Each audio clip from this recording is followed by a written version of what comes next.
Good afternoon, everyone. Welcome to our beautiful event center. It's an honor to be here today on behalf of the City Council as we hear from someone who has been a key part of our city for nearly 30 years, our city manager, Jesus Merejo.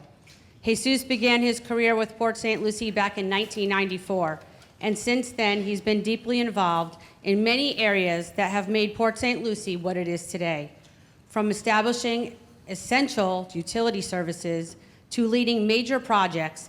Jesus has consistently shown his commitment to our community and its future.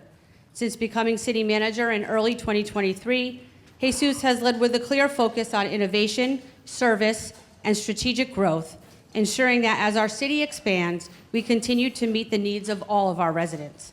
His leadership has been critical in shaping the direction of our city during this exciting time of growth and also challenging time of growth. And as we look ahead, I am confident that under Jesus' leadership, Port St. Lucie will continue to uphold its place as the heart of the Treasure Coast. Please join me in welcoming our city manager, Jesus Merejo, for the 2024 City Manager Update. This was such an important event, they brought a bouncer. They tried to get Mr. Met, but unfortunately the Mets are in the playoffs, and so he could not make it today. So you got me. My name is Scott Samples, and I'm the Strategic Communications Manager for the City of Port St. Lucie. We thought we would try something a little different this year. It's officially fall. I'm sure you've all felt the chill in the air. And so we figured we'd bring everybody in for a cozy little fireside chat. Don't stand too close. You don't want to get burned. But we had a lot of great things that have happened over the course of the last year, and so we wanted to give Jesus a chance to talk about those. And so we'll kick right in. Are you ready? Absolutely. All right. So, and as the mayor indicated, you have a unique perspective into the city of Port St. Lucie. You've been city manager now for about 2 years, but you've worked for the city for 3 decades. Tell us a little bit about how your career here began. Well, let me just start saying I think I will be the first minor league baseball player in Port St. Lucie or St. Lucie County that actually has a baseball card. So, keeping with the Mets tradition, we know we have the Mets, but I'm a White Sox fan because that's where I played. So, really, that's kind of where a lot of my business teamwork really it started at that point. So after a baseball career, I ended up working as a wastewater operator trainee at actually it's the Club Med wastewater treatment plant over by Southport. And I came in there not knowing really what I wanted to do, but you know what, I was given the opportunity. Believe it or not, the one that gave me the opportunity was St. Lucie County. I was the first employee St. Lucie County actually hired as a trainee to actually work at a wastewater plant. And from that point on, it really kind of led to working as a operator, eventually as a supervisor, chief operator, became superintendent of water, eventually became the assistant director of utilities, and at the end really was promoted to director of utilities. Eventually, Russ came along, brought me up to City Hall, worked 5 years underneath him as the chief assistant city manager, and eventually Russ forced me, council also forced me to become their next city manager, but here I am.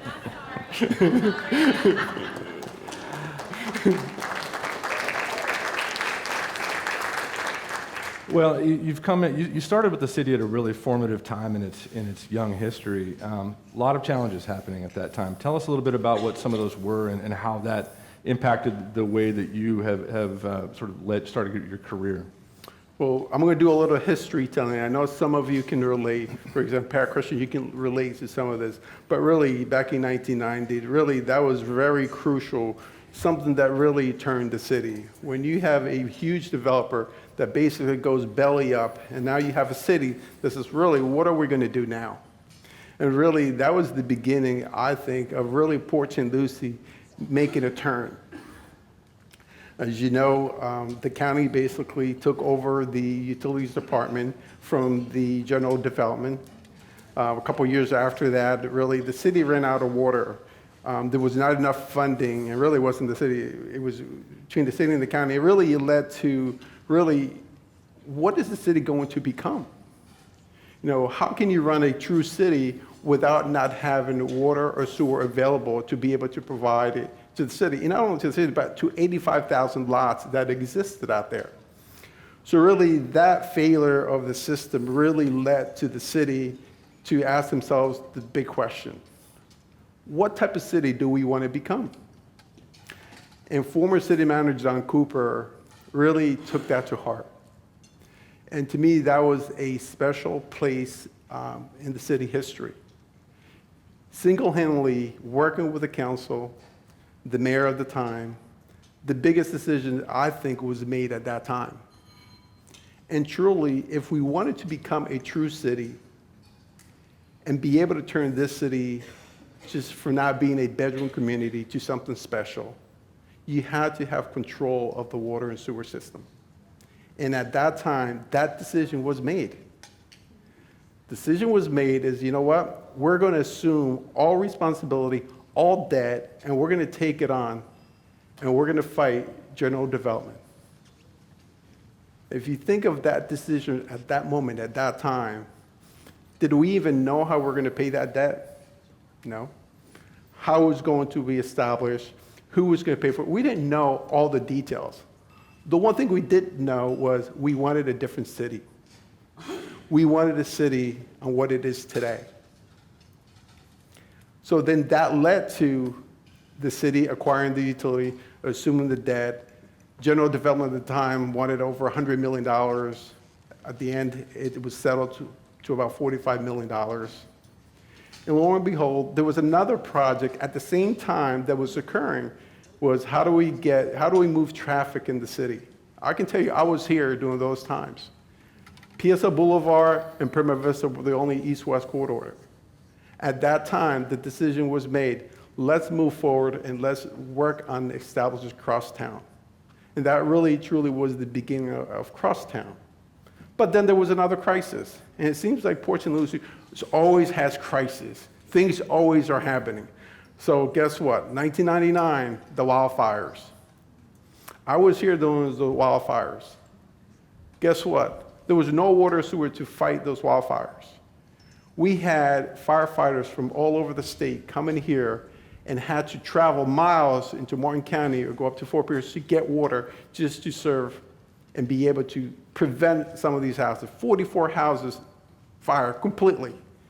This was like chaos. I've never seen nothing like this before. So you think about it, going from playing baseball to seeing fires, that doesn't happen. So, but it was an experience. It was a really, truly learning experience.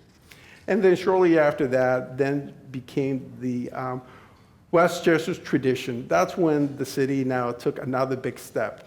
And truly, if you think about that, is you had 85,000 lots in Port St. Lucie, platted lots. What can you really do with what general development really handed the city? No water, no sewer, bad stormwater system. All these things were in place. No commercial, if you think about it. So really, that's what led to these annexation. So you know what? We want a different city. Most of our kids always travel outside of our city. Our parents traveling for jobs outside of the city. So really, that's really the 2003 that's led. But also, what also allowed that is the development community started seeing that, you know what? Oh, we have a system in place. We have a vision in place. And really, that's truly, again, what led to that transformation at that time. Well, as you mentioned, the city had to play a lot of catch-up after general development came through, and especially from the utilities perspective. What did you need to start doing to make those changes? And I'm assuming these were not expected to be fast changes. No. Actually, these changes were very difficult. I can firsthand recall some of our meetings that we had with our city council members at the time. I can tell you that some of the meetings lasted to 2, 3 o'clock in the morning as a result of city council's vision and the residents not wanting to pay for the connections to sewer. How do you make sure that you have water and sewer to every lot? It was not an easy decision, but we are already committed. You know, if you already spent $45 million into a system, now you really need to get all these houses connected. So really, that's what started and started making that turn. And at the time, Don Cooper, the city manager at the time, I recall him coming to one of our facilities, and he said, and it was a group of about 12 employees, and said, you know what, there's a train that's coming. The question is who wants to jump on that train, who's going to jump off? If you want to succeed, jump on that train. If you don't, then get off the train. Because we want people that are going to be proactive. Well, I jumped on that train. I haven't left the train yet. So then that led to other projects. So another huge decision was, now that you have the capacity, now that you have the connections to the home, well, one of the biggest failures I've seen through history, especially in the cities, is the facilities. And if you don't have the facilities to be able to serve these connections, it can be very difficult. So what we started seeing is the people that did not want to be connected, as soon as an area opened up, we had 500 to 600 residents wanted water service or sewer service. But there was a problem. There was not enough water or sewer capacity to be able to handle that flow coming in. So Don Cooper comes to me. I just became director of the utilities department. We established all these different SADs to connect. The director at the time left the city, so Cooper asked me to come up to his office and go up there, and he says to me, you know what, I truly don't even know you from a hole in the wall. I know you're good, but you know what, I really truly don't know. I'm going to give you an opportunity. I'm like, okay, what's the opportunity? He's like, you know what, I'm going to allow you to be our next utilities director, but with one condition, is that I want to plan from you on how are you going to take this utility to the next level. And if you're successful, I'll go ahead and promote you. If not, then I'll bring you back to the old position. So I looked at him and I was like, no. He goes, what do you mean no? And you never say no to Don Cooper. You're always supposed to say yes. So I said, no, Don. I says, if I can't make it as a director, I don't want to be here. I says, well, fine. Then if that's what you want, go ahead. So I went back to the office. Well, I grew in the organization. I knew what was needed. So he says to me, Jesus, go back and once I went back, came back 2 weeks later, and I brought him a package. It was my master plan on exactly what I wanted to do. And remember, I've already went through running out of water, went through the fires, went through maintenance, hardly no maintenance in these facilities. So I came back to him and I gave him my plan. And I know how he operates. He usually used to get to the office at 7 o'clock. He was right there. So I was expecting his call. Right away, 7:05, he's called me. He's like, well, get up here. Come see me. Go up there to his office and says, here's the report. He's like, cut through the chase. What's the bottom line? I'm like, well, Don, bottom line is it's going to cost you $110 million. Out of his mouth, you know how Don used to be, is like, are you effing kidding me? I said, Don, you wanted to see what it was going to take to get us to the next level. He said, you know what, Jesus, are you sure? I'm like, absolutely. Read the report. And so he reads the report, calls me back the next day, 7:05 again. He says, all right, we're ready. He says, get ready. Let's go to New York and let's go ahead and bond this. We went off, bonded. We built water plants, wastewater plants, all the infrastructure that exists out west to be able to serve the western annexation. So really, I had a plan that really covered a whole service area. That's basically what it came down to. But really, it didn't stop there. The next part of it is, well, how do you secure the water supply for this city? In my mind, I had to think 50 to 100 years out. That was my thought process, and that's exactly what I had to do. So looking 50 to 100 years out, I already knew that I had sufficient water. I was in the Florida aquifer pulling water out of 200 feet, but I needed something surface. So as you can see here, the McCarty Ranch, and people would wonder, what in the world are you looking for property? And this is actually during the recession. Well, I had a plan. I needed to build a reservoir, but this reservoir was not going to really take place for many years. Really, what it did was we were able to secure land at $3,500, $4,000 per acre back in the day to be able to serve in the next 40, 50 years. And really, that is truly the vision that, to me, Port St. Lucie always brings to the table is, we're not thinking about today. We're going to think about what's in front of us. And my whole thought process is, how do I think 50 to 100 years out? And really, that's how you truly have to think in order to really be successful at what you do. Sorry, Scott. A little long, but sorry, I had to tell that story. That's okay. I got you on the timer. So once the city started to make those infrastructure improvements, things moved faster than people thought they would. So you're thinking 50 to 60 years out, but things sometimes need to go a little quicker. Yes, and really what really set the trigger for that now is the annexation started taking place. People having confidence in the city and say, hey, wait a second, this is the place to go to. They have water, they have sewer, they have road infrastructure. Now, as you can see, the annexation started taking place. But really now is how do you truly become a true city? Because really, we were just a platted 85,000 lot city that really, we didn't have an economic engine in the city. We really didn't. All we had was residential. And so I think you talked about it, the plan was for it to be finished in 20 years. You guys were done in 11. Yes, the water and sewer expansion was a 20-year project. That project was able to be completed in 11 years. The water and sewer expansion also, there was a project that was supposed to take 8 years, and really that was accomplished in 4 years. And you can see, I think on the next slide, the complexion of the city really changed a lot as well. So it went from that platted community to being places where there was more healthcare, there was more business opportunities, et cetera. Yes, and really the vision back in the day, I always go back to Don Cooper because really this was his vision. His vision is what can we do along I-95? What can we create along I-95?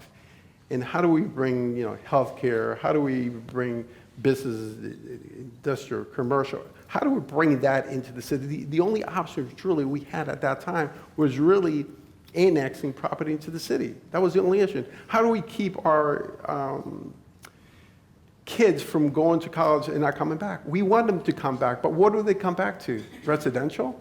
And really, that was the vision, and really, that's what's triggered. And really, we're seeing all the successes of Southern Groves and how great it has turned out to be. But really, this didn't start today.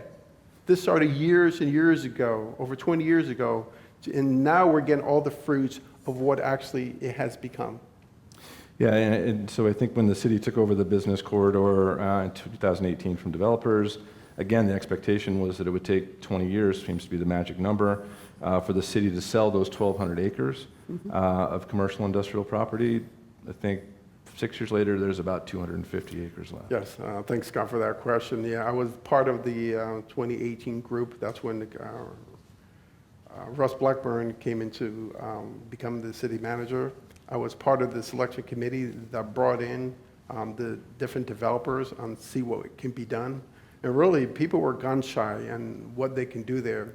And I recall offering Costco a piece of property for free, and they turned us down.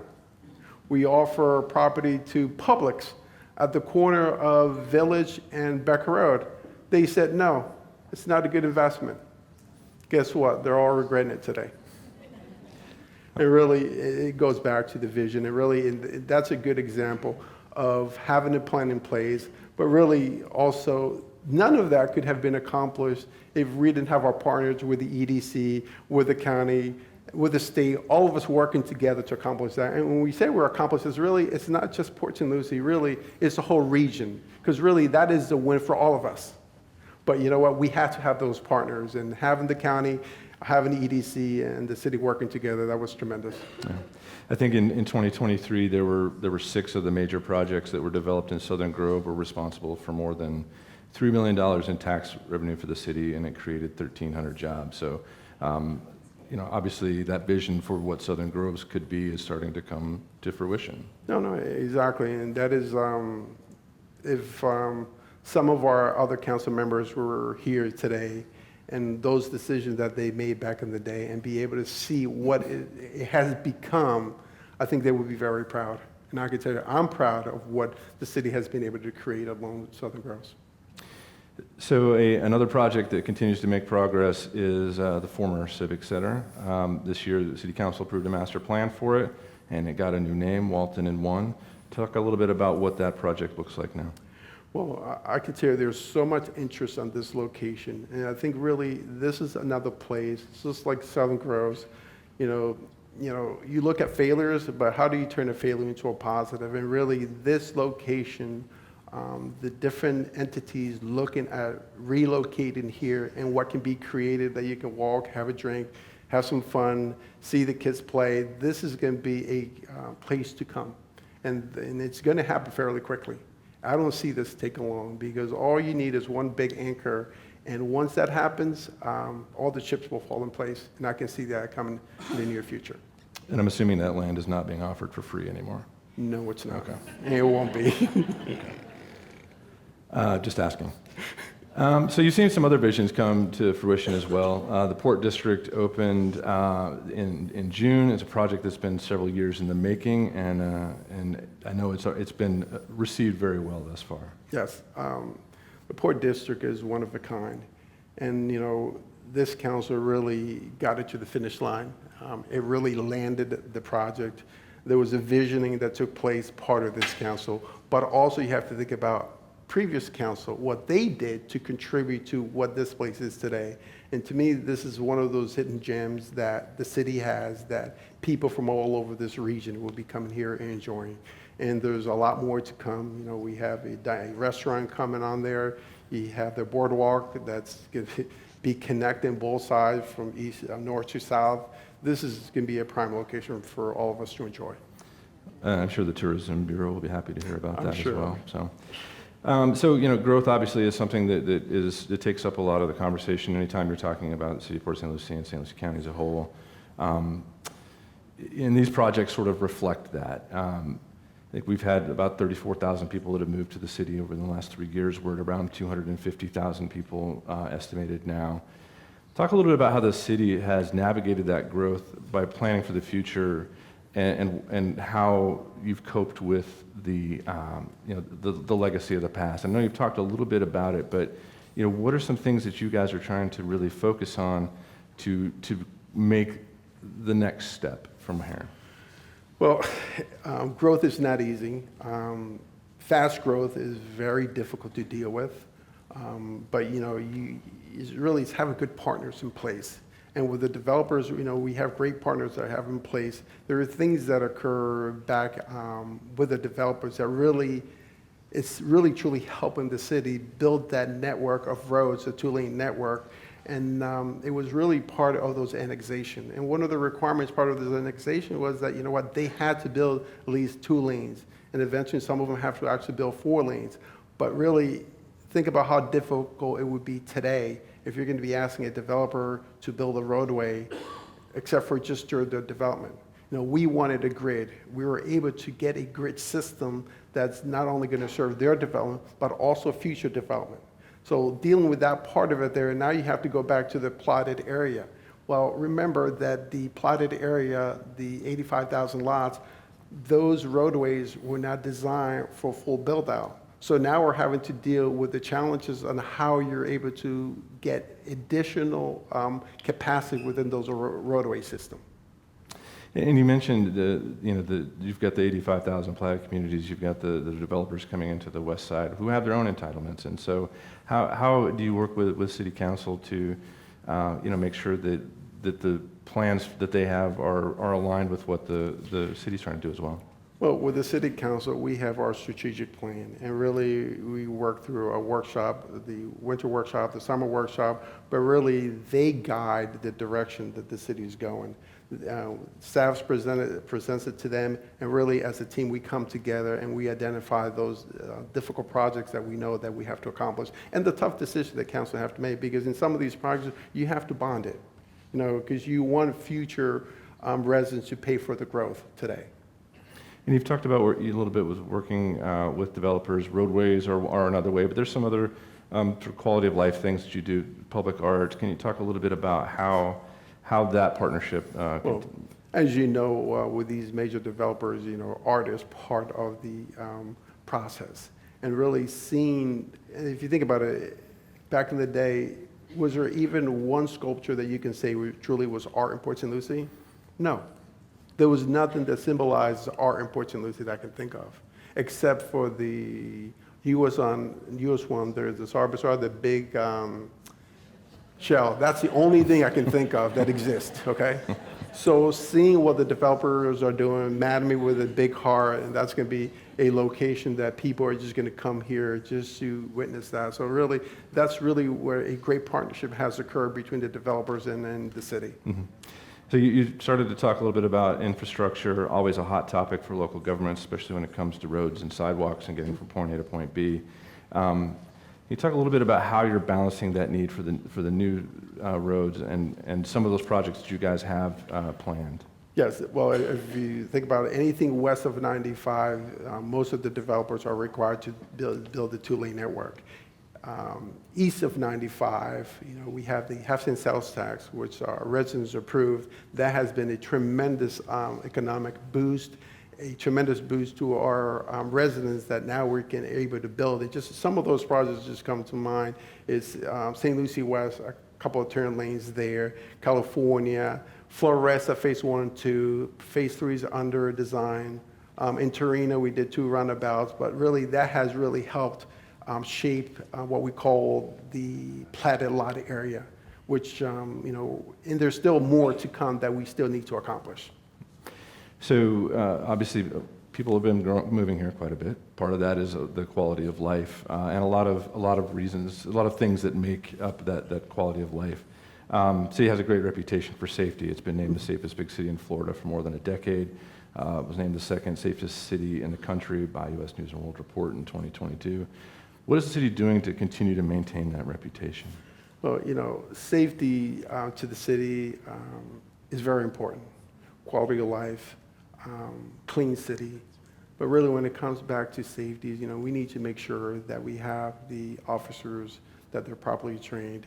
We just broke ground on our new facility, and really having an officer properly trained and then be able to out there have the tools that they need in order to do their jobs. Make sure that we're competitive when it comes to their salaries, make sure that we are hiring the best. Because if we want to be the best, you need to hire the best.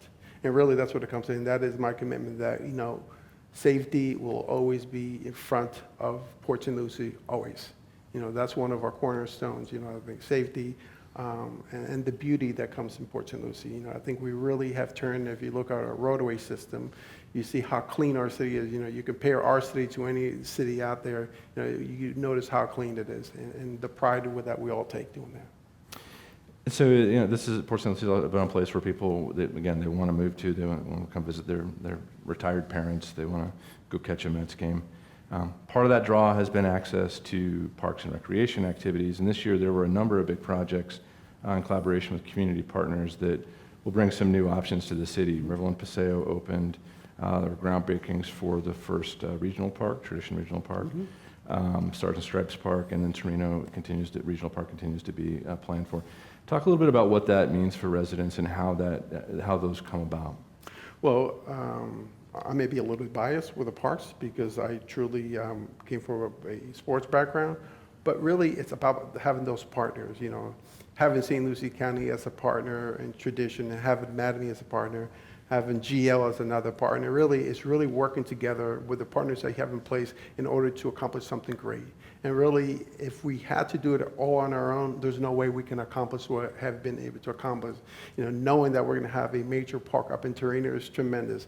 A park there in Tradition that we've already broke ground, and hopefully next year we'll have it open, right, Madame? Make sure that gets accomplished. Really, it's something great that we're accomplishing here and be able to the community to really enjoy. So really, I'm really proud of what we've been able to accomplish in a short period of time. And don't forget about the BMX over at Tradition Park. Remember that you're going to be going there and taking your kids there. Right. Yeah, so the all-inclusive park, I don't know, can you take wheelchairs? Because that might be what Absolutely, I need. yes. Okay. And does it have a divorce lawyer? Because I'll need one of those too.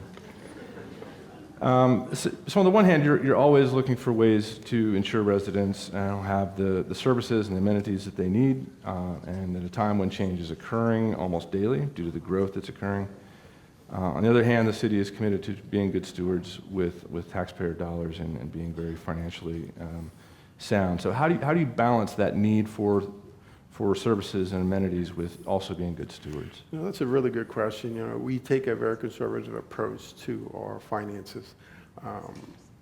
From history, understanding that this city back in 2009 was $1 billion in the hole. We had $1 billion in debt. And being able to turn that around with the city council setting the foundation, setting the goal and say, you know what, we need to reduce this debt and reduce it by $450 million, that's something to be proud of. And on top of that, being able to reduce our millage rate for 9 years in a row, that's a tremendous accomplishment. And really, that's what it takes. It takes that type of commitment in order to have a city of our size be financial fit. And really, we're really in a good position for our next round of major projects because of how we have lowered our debt. So one of the ways that the city's been able to manage those costs for some large initiatives is through grants. So last year there were $50 million in grants that the city received. Tell us a little bit about some of those grants and how they make an impact on the community. Well, I can tell you in the years that I've been here, there's never been a time where we've gotten so much grants all at one time. And not only that, it's one thing to get the grant, but it's the other part is how do you get these projects accomplished? How do you see it through? How do you make sure that you have the confidence of the state and local to make sure that they give you grants every year? But yeah, we have a tremendous amount of grants out there, and we have a team that constantly is focused on how do we get more grants, how do we get more funding, how do we apply for them, and make sure that the team is there. It's one thing to say, I want a grant, but do you have the team to support what is needed in order to be able to accomplish that? So yes, there's a lot that goes along with that. So one of the things you've emphasized in your role as city manager is looking for innovations to drive efficiencies, be more effective, but also to use data to drive that decision making. What does that look like to you in practice? Wow. Another good question, Scott. It really comes down to is never settle for what's in front of you. Be able to pivot when it's needed. You know, I'll just give you a good example. If you look at Savona and Gatlin, you know, we had a project that basically stated, hey, we need to have 2 turn lanes. Well, within a year or 2 years, you know how government is, sometimes things takes longer to accomplish. We needed really the full intersection be replaced and be upgraded in order to handle all the traffic at that location. And if anybody drives in that location, they know exactly what I mean. But imagine if we go out there and only do those 2 lanes, and then come back 2 years later and have to demolish everything and start over. So one of the things we always fight on is, well, let data drive what we do.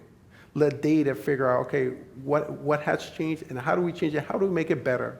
And really, and those are the decisions that council allows us to do, to say, you know what, if we have a plan, we have a CIP, and something has changed out there, just don't continue to do the same project. Go there, take it back to them and say, you know what, these are the reasons why we have to change and go a different direction. And really, right now, we're allowing data to allow us to make decisions. Just another example, using AI, too, as a mechanism to help us make decisions. At the port, before the port opened, we struggled figuring out how many residents actually come to some of our park sites. And we were thinking of different ideas. We were thinking about counters. We were thinking all these different things. Well, there's a program now that you cloud that particular area, and it can tell you on a daily basis how many residents. Just imagine being able to report to our residents how many residents were actually there at that location. And not only that, but at that location, where did they go dine from that location? Did they go to McDonald's? Did they go to a restaurant? Where did they go? And where did they come from? Because that was the other part. It's like, how do we know where residents are coming to a particular site? So really using AI, using data to help us make decisions is something that we are doing today and we're going to do in the future. So finally, the city created a new brand this year, and it looks to better define the character of the city. What does Port St. Lucie being the heart of the Treasure Coast mean to you?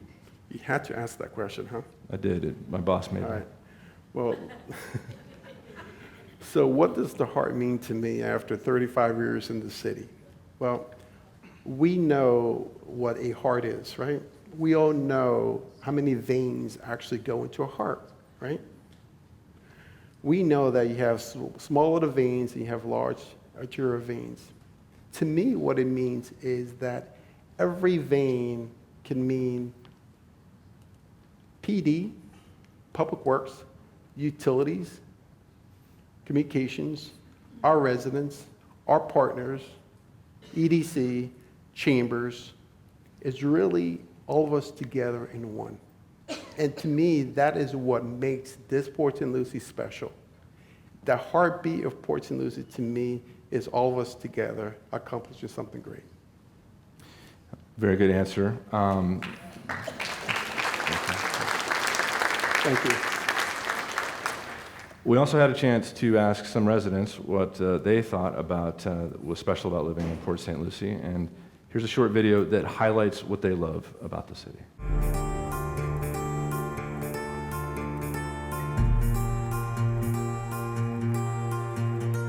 I love that I'm in Port St. Lucie now. It's a great place to live. It's very safe, very family oriented. There's so much that Port St. Lucie offers. People here are friendly. There's a lot of things to do, a lot of outdoor things to do, and Mateo agrees. The city of Port St. Lucie has a lot to offer. It's clean, surrounded by nature. There's a lot of family activities, and I think if you ask people why they want to live here, you'll get many, many answers because the city has a lot to offer everyone. We have activities for families, we have activities for couples, we have activities for the elderly people. There's activities that cover all of us. I'm a grandmother. I want to make sure my grandkids have a safe environment, and Port St. Lucie definitely offers that. The streets are always well maintained. The city's a phone call away. If we need help with anything, they're always there to answer. What I love about the city of Port St. Lucie is the leadership listens to the residents' feedback. And they use that feedback to create opportunities and to improve quality of life throughout the city. I love the community that we're a part of, and I love that our city is developing. It's a great place to work, and it's also a great place to live and play. And there's lots of job opportunities. When we decided that we wanted to venture out and open our own business, we asked corporate, where can we move to open a new studio? And they said Port St. Lucie is booming and it's growing, and then that would be the best place to go and open up a new dance studio. People have noticed what an amazing place Port St. Lucie is in recent years. We're growing very rapidly, and with that growth comes lots of new businesses, lots of new jobs, and lots of new opportunities. Just out here is the jobs corridor, 1,200 acres. The city took a very calculated risk in acquiring that property. Now, with all the companies, Amazon, FedEx, Cheney Brothers, XL International, that 1,200 acres is almost spoken for. And also, we're starting to see healthcare and the life sciences grow rapidly. I've been working at one of the hospitals there, and I've seen that area grow in the past 5-6 years. It's been rapid, and it's nice to see the modern look of it. And even though Port St. Lucie is growing, it still has that small town feeling. Just having that sense of family around. Even though we're all from different places, we all feel connected together. There is something for everyone here, and it's just a great place to live. Port St. Lucie is safe, clean, and beautiful, and we love living here.